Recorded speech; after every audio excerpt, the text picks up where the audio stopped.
Hello, hello, this is Kristen, and you're listening to Season 1 of Not Even Wine with Dinner. We have a lot of great stories this season to welcome you in as we talk about drinking, attempting sobriety, mental health, and aging, all wrapped up in a soulful but sarcastic package. For more info about this movement, head on over to www.notevenwinewithdinner.com. Now let's uncork the bottle and get started. Well, hello, my friends. This is Kristen, and you are listening to Not Even Wine with Dinner, episode number 5. How crazy. I can't believe this is already the 5th episode. And I have the 6th in the back of my head, so I'm on a roll. Anyway, I hope you guys are all doing well. I hope you're having a fantastic week. I cannot believe it is already the 2nd week of December, and we are just rolling through the holidays. Very crazy. So today I want to talk about holiday dysfunction, and I have gone back and forth about this episode because I just did a webinar about expectations and reflections and chaos and dysfunction. And it was really like a how to kind of get through it. Some different prompts that I did. And I thought about how I wanted to produce this podcast today. And I started doing it almost exactly like the webinar, and it didn't feel right. I'm kind of getting in this habit of recording 20 minutes of material and then just deleting it because I just feel like it doesn't flow well. And what I decided I want to do today is I just wrote a story that was published this morning on medium.com. So you're welcome to go over there and read it. I would love for you actually to go join Medium. It's super cheap, and check out all my stories. But I thought it would be more fun for me to narrate this story today because it is very tongue-in-cheek and sarcastic about how to do a dysfunctional holiday.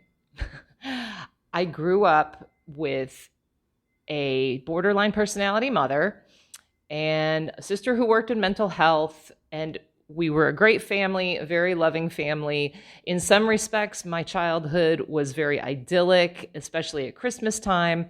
But then as we got older and I got into adulthood, it got a little bit more dysfunctional. And when I started thinking about the holidays this week and where we're headed, I just started reflecting back on some of these experiences that we had. And it's interesting in hindsight, especially after a death in your family, you start to almost look at those times like melancholy, which is pretty crazy. You're like, that was super dysfunctional, but now you're like, oh, I miss it because mom's not here. What the hell? I miss my mother terribly. I really, really do. I would give anything to have another Christmas with my mother and my sister. But when I really reflect on some of the insane craziness that we went through, I do realize how fucked up it really was. So what I want to do today is I want to read this story to you. And again, this is very tongue-in-cheek and sarcastic, and this is from different perspectives. I've written it basically like a bullet dot list, and these are all things that I have experienced in my life. I'm sure some of them will resonate with you. And when we finish, I'm going to give you just a couple little ideas of something that I think is very helpful for the season. So, as I said, this is published on medium.com under my pen name, Not Even Wine with Dinner, and the title of it is Holiday Dysfunction Disorder, a How-To Guide. If you're going to do it right. What the fuck are these? My mom screamed at my father. I wanted bear claws, not jelly donuts. It was 8 a.m. Christmas morning. Everyone was now officially awakened by the sweet sounds of dysfunctional Christmas chaos. I know I'm not alone in the phenomenon of spending the holidays with family and friends who bring along a sort of misfit, crazy, dramatic flair, creating chaos, dysfunction, headaches, and much discourse during what should be a fun, frivolous, and frightfully delightful time of year. Whatever. Ho freaking ho. If followed to the letter, this how-to guide ensures that your season will be full of much mental craziness, lunacy, and unhinged holiday cheer. The steps below apply to all family members or family-like guests. Get ready. The first step in holiday dysfunction prep is making travel plans. Begin hijacking everyone's work schedule at least 3 months before necessary. This means repeatedly contacting distant family members with unrealistic flight times and travel lengths that don't work with their lives. Book 5 a.m. flights, inconvenient airports, and a trip at least 5 days longer than their work schedule or pay allows. This works especially well with immediate family members. Book travel regardless of opposition to your requests and make sure tickets are non-refundable or changeable. You have officially kicked off HDD, Holiday Dysfunction Disorder. Ignore all requests. As you begin meal planning, ignore any and all dietary requests. Whether gluten-free, vegan, or caveman, make all the foods you like to eat and expect everyone else to enjoy them. Even if your children incur violent swelling and/or IBS, gaslight them into eating as much bread and potatoes as possible. You did, after all, slave over a hot fucking stove just for them. Express this verbally. Agree when someone suggests that the holiday is about family, not gifts, and this year we should keep things to a minimum. Then, buy many overpriced gifts that you believe they should like, not gifts they will actually like. Pay for professional gift wrapping to look bougie, even though you can't afford it. It makes others look cheap. When the group agrees on a touristy place to visit for the day, disagree with them to the point of a small tantrum. This wasn't your plan. Work yourself up to a migraine, retreat to your bedroom, slam a door, and expect everyone to stay home while you convalesce. Spend 2 days in a dark room if necessary. When you emerge, remain silent, wearing only satin pajamas and resting bitch face. Sneak away. Claim you need to go to the store for supplies. Grab any sympathetic family member and go to a smoky dive bar in the middle of the day. Stop at CVS on the way back to legitimize your errand. Be sure to buy green apple gum to mask the smell of booze and rush immediately to the bathroom upon returning to douse yourselves in patchouli to cover any smoke smells. Claim ignorance and be greatly offended when accused of smoking and drinking as if you're still in high school. Daily dues. Make as much noise as possible every morning, early, so no one can sleep in. Start the washing machine, vacuum, or scream about donuts. This should occur no later than 7 a.m. When people are tired and want to go to bed early, complain. It's Christmas, for God's sakes, and we only see you once or twice a year. Tell them to toughen up. Get pissed when they fall asleep sitting upright. When Nana falls asleep in the wingback chair at 10 p.m., wake her up, expressing that it's early. Even though she's 85, had 2 glasses of Chardonnay, and is tired, she should be able to hang with everyone else. Christmas Eve. Host a party that you'll complain about. Tell everyone this is the last year you're doing all of this work. Do the same amount of work next year. Repeat complaint. Insist everyone opens one gift even though you're reminded that you agreed to keep it to a minimum. When some refuse to open a gift, pout and open your gift anyway. Fake appreciation. Drink too much and start reminiscing. Bring up a sore subject or situation from no less than 20 years prior. Embarrass the family as there are non-family members in attendance. Air mortifying dirty laundry. Offer everyone unlimited drinks, then complain that everyone drinks too much. Repeat above with fancy, expensive scotch. Offer it to the heaviest drinker, then complain that said drinker drank all of your good scotch. Dance even though no one else is, and you're embarrassing yourself and others. Scream that no one is helping with cleanup, then refuse help when everyone offers to help with cleanup. Christmas Day. After screaming about the wrong donuts, mumble Merry Christmas to anyone who offers good cheer. Be pissed when someone tells you to lighten up. Spike your coffee to get through the day. Bailey's is a good start, but bourbon has more of a kick if the dysfunction level is at DEFCON 3 or above. Argue over when to open gifts, before or after breakfast. The loudest tantrum wins, especially if there are no children are present. Decide who will play Santa. Pout if you've been passed up for the role of Santa and fake extreme disappointment. Begin opening gifts. Ooh and ah loudly over everything, even if you don't like it. Try something on and say it's too small. Ask for a receipt. Argue that the 26th will be too busy to do exchanges and you'll go on the 27th. The family has plans on the 27th. So argue that if you don't do it, it will end up being regifted because you don't have that store where you live. Sit quietly for the next 60 seconds before opening the next gift. Sip spiked coffee during this time. Sit quietly while everyone else opens the abundant amount of gifts you bought them, but appear sad that you didn't receive as many. When someone reminds you again that we agreed to keep it to a minimum, stand up and huff off. Expect everyone to yell your name to come back.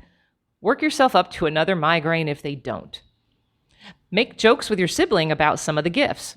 Whisper that you don't like them. Play ignorance when you're overheard. Expect extreme thanks and gratitude for all gifts. Say things like, "Do you really like it?" throughout the day to ensure your ego is stroked. Thank family members repeatedly for gifts, especially ones they clearly bought without your actual tastes in mind. Christmas dinner. Offer to help host multiple times so you're not accused of not helping. Meander into the kitchen on a timed loop to continue offering help. Accidentally drop something vital to the dinner and wail loudly. Be upset and offended when not all guests rush in within 10 seconds. Sit down and say grace even though you haven't attended church in 20 plus years. Then tell a family member to fuck off when they remind you of this. Jesus would be proud. Start reminiscing again. Work up crocodile tears over dead family members. Kick your younger sibling hard under the table when drama begins. When she yells, claim ignorance. Laugh at each other, pissing off your parents. Roll your eyes when they tell you both to grow up and act your age. Reply, never! Repeat the cleanup scene from Christmas Eve. Find a way to escape with a sibling or friends for the afternoon. Say you're going to a movie. Return to smoky bar to bitch about the past 72 hours. Goodbye. Scream at everything that they should be packing 48 hours in advance of the flight. Begin with melancholy moments of recollecting the lovely time you had together. Argue when the host insists that they take you to the airport 4 hours before a domestic flight you've already checked in for. Eventually, give in to put a stop to the drama. Head straight to the airport bar. Call sibling to laugh about the holiday chaos and discuss which gifts you'll keep and which ones you'll regift. Reminisce about how crazy and how fucked up your family really is. Cry hard after dropping off family members at the airport, expressing how much you love and miss them already. Express to everyone that this was the best Christmas ever, and repeat next year.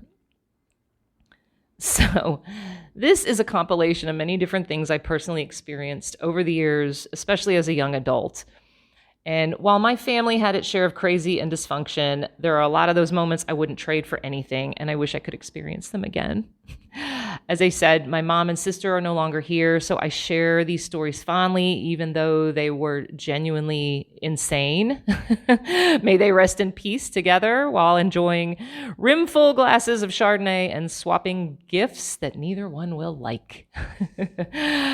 So that is my little story of dysfunction. What I encourage you to do, write down at least 3 things that you expect that are dysfunctional. Expectations that are placed on you that you don't like, or that are chaotic or dysfunctional or make you uncomfortable or feel unrealistic. Just 3. 3 is more than enough. Or, keep going if you've got more. Just write down all of these things. And then I want you to come up with a response to them. That doesn't mean that you have to go say, okay, well, I know that my mom is going to insult my boyfriend or his job or whatever, blah, blah, blah. And my response is that I'm going to argue with her. Your response could be, we're not going to go because I know this is going to happen. Or your response could be, we're not going to spend 8 hours at your house, but we might go for 2. Prepare yourself for what sometimes feels like the unpreparable. I don't even know if that's a word. It's like you're setting your intention. In my webinar, I also encourage people to set an intention for the holiday. So let me back up a step. Set an intention. My intention for this holiday is that I am not going to argue with my family. My intention for this holiday is that I am not going to drink at the holiday party or at all. My intention for the holiday is that I'm not going to argue with my significant other because we have different versions of what the holiday should look like. Set an intention for something bigger and broader. So start there. Start by setting your intention. And then write down these items that you know you're going to be heading into. It's if you actually listen to everything I just said. Let's start with the traveling. My mom and dad would sometimes buy my sister a ticket to come visit. They would buy her a ticket and she would tell them what she could do for work. Yet my mother would insist that she should stay longer than she really could, whether it was that she couldn't get away from work or she wasn't going to get paid or didn't have enough vacation time, whatever. And my mom would book tickets that were unrealistic for my sister, but my sister had no choice because at that point they were already booked and done. So my sister would be pissed. And she'd have to get on some ridiculously early flight. Like she'd have to be at the airport at like 4:30 in the morning. And it happens, but there was no reason for it. There were different options for flights, but that was just kind of the way my mother was. My mom wanted things her way and would bulldoze through everything in her own manner. In the future, she could have done is saying, if you book this for any more time than I'm telling you, I won't be able to come, period. So these are the types of scenarios that I'm referring to. Set yourself a plan. And I know we're already 2 weeks into December, so the travel part of it's probably done, certainly for flights. But if you're supposed to get in the car and drive some crazy amount, I'm not saying don't do it, but maybe there's an alternative to it. Let me give you another example. My ex-boyfriend and I would travel back and forth because his family was about 4 hours away from where we lived. My family was within an hour. And we both work retail. We both would get off work on Christmas Eve at between 4 and 6 p.m., have Christmas Eve, Christmas Day, and then both have to be back at work between 6 and 6:30 a.m. for the day after sale. And so we didn't have a lot of time. And we would do this chaotic running around. It was just stupid. He would either leave on Christmas Eve or I'd go to the parents and we would separate. And we did that for years until finally we just had to put our foot down and say, look, this is too much for us. It's wearing us out. If we were all in the same town, it would be completely different, but it's exhausting. So we said, we're going to rotate the holidays. We'll do your house at Thanksgiving and then we'll do this one at Christmas. We'll still come around Christmas, but we might come a little bit later. Was everybody happy about it? No. But we were at the point where we were like, okay, we're adults. We live together. We're in our 30s. This is not like we're teenagers. We need to stand our ground. And we did. And it made our lives so much easier. Didn't make everybody happy, but it was just easier and more convenient for us given our work schedules. So that's the kind of scenario I'm talking about. If sobriety is your issue, try to look at the big picture. First of all, I say this a lot. No is a complete sentence. That means you can just say no to whatever it is, whether it's an invitation or a request or offer of a drink. No is a complete sentence. No, period. Not no but, not no because, no, period. So you can tell people, I'm not coming to this party this year because I'm trying to work on my sobriety. And you can turn down invitations. You can shorten the time that you're somewhere. You can refuse to take a drink from someone. And you shouldn't have to feel like you have to explain yourself. If you have to explain yourself to somebody, especially when it comes to a substance issue, then you need to really look deep and hard at that person and whether they're a friend or not. Maybe it's just an acquaintance, so maybe they're not somebody you consider a close friend. If sobriety is your issue and someone's pressuring you, that is the time for you to really dig down deep and look at that relationship. Going back to no. No is a complete sentence, and maybe that's one of the scripts that you use. My expectation is that somebody's asking me to do A, B, and C, and my script for that this year is just going to be a simple no. You can just write down no. How you phrase that is up to you. I really encourage you to write a couple things down. Write down your responses and how you can do them with love and with compassion and kindness. and practice them. Practice them with your partner, practice them in the mirror, just say them out loud so that when you are faced with them, you've already prepared yourself and you're not caught off guard. I can't encourage that enough. I think being prepared for any scenario is half the battle. It's that whole thing about, winning the war or losing the battle, winning the war. Yeah, this is going to help you get through the battles so that you win the war. Not that the holidays are a war, but they can be. If you think about everything I just read to you, sometimes they did feel like a war. Certainly on the Christmas where we woke up and my mother was yelling about the fucking donuts. That was something. And I had a boyfriend with me. My parents, he knew them. He'd traveled home with me before, but he came home for Christmas one year. I think I was like 22. Oh my God, it was so long ago. And he was sleeping on the couch. I was sleeping in the guest room. And my mother had a freak out because my dad came back from Dunkin' Donuts or whatever with the wrong donuts, or maybe they were out of what she wanted. But that was literally how he woke up on Christmas morning. And he said he would never go back for Christmas again. So take that in consideration if you are that person that screams about the fucking donuts. You might be pushing your guests away from you. All right, so that's my story for today. This is a little bit shorter than the last couple weeks, but I feel like it was packed full of fun.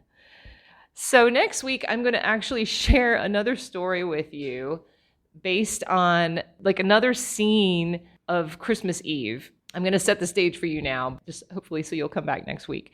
Every Christmas, as we got older, as I said, when I was probably from my late teens through my 20s, we were in Texas, and my grandmother and my sister would fly to Texas to come visit. My sister lives in Michigan and my grandmother was in Connecticut. For several years, we also had several of my close best friends that would come over, and we would have this big Christmas Eve bash. And there were so many weird dysfunctional nuances about it that I wrote a whole story about it last year, and it became very popular in my writing communities. So I decided that I'm going to narrate that story next week. And I hope that you enjoy them and that you know you're not alone in this season of chaos. Before I end this one, let me also say, as I'm talking about all these expectations put on you, really take this into consideration in reverse.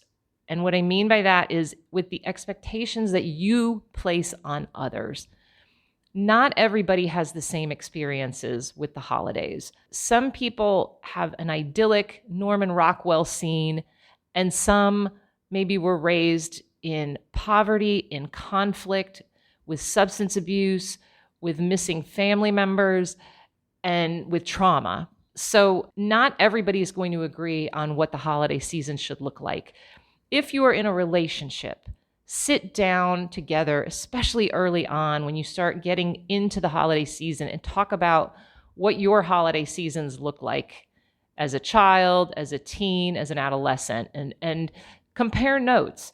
Talk about what they were like and what are your expectations for the holidays and how can you work those out together. Because when they're very different, it can put a lot of strain on a relationship because there is so much emphasis on trying to create a perfect holiday. And one person's turkey dinner might be another one's McDonald's drive-thru. So I want you to really consider that this season and try to come together in love, peace, and harmony.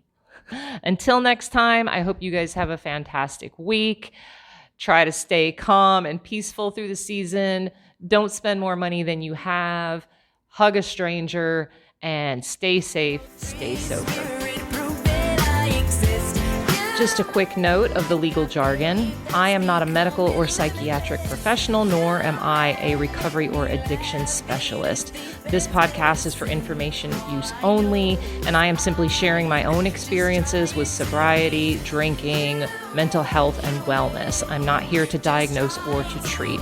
So if you're struggling and you feel like you are in immediate need, please contact a medical professional or call 911. Thank you guys again. Stay safe, stay sober.